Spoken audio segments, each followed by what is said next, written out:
Quand on est revenu du réseau Saint-Laurent en 2010, dans un bus, il y avait des personnes à la rue, on s'est dit tiens, pourquoi on ne ferait pas Compostelle? Alors depuis, chaque année, on part à une vingtaine de personnes. Ça fait 7 ans qu'on marche et les marcheurs, c'est devenu des amis, c'est devenu des frères, c'est devenu une famille. On est une famille, on est inséparables. Bon, on ne rencontre pas des personnes en précarité, on rencontre des personnes.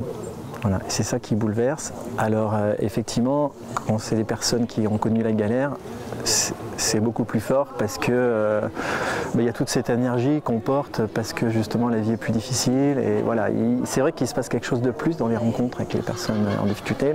Ce dont ils témoignent le plus, et moi c'est ça qui m'a bouleversé aussi, c'est que je me suis rendu compte que j'en étais victime entre guillemets, c'est qu'on vit dans un monde qui formate énormément de choses, qui empêche cette relation d'écoute, de fraternité, de bienveillance. On est quand même souvent, même inconsciemment, en train de jouer un rôle, d'essayer d'être parfait, d'essayer d'acquérir. Souvent on a une image de la conversion, c'est faire des efforts pour être mieux. Mais en fait on essaye de perfectionner ce que nous on aurait comme objectif. Et en fait on renforce cette espèce d'effort pour être parfait au sens peut-être qui n'est pas le bon. Et la vraie conversion en fait c'est que dans cette marche, on se rend compte, ah ben non mais c'est vrai c'était pas du tout ça. C'était si simple, c'était peut-être pas acquérir quelque chose de plus, mais laisser tomber des objectifs qu'il faudrait atteindre. Il y a d'abord à vivre cette qualité de se laisser rejoindre par l'autre aussi.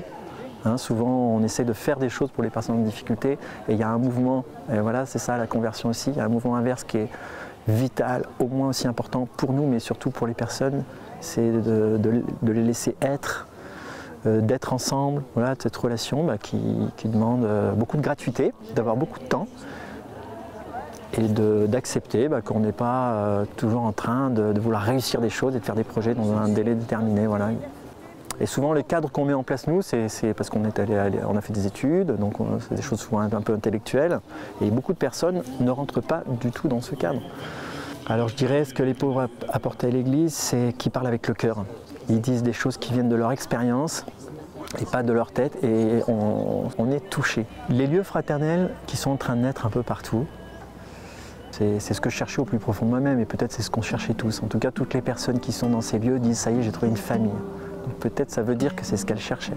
En tout cas, dans un monde où il y a plus ces solidarités familiales, où le monde est un peu... c'est assez simple. Si l'Église pouvait être cette famille où simplement on peut vivre ensemble, ça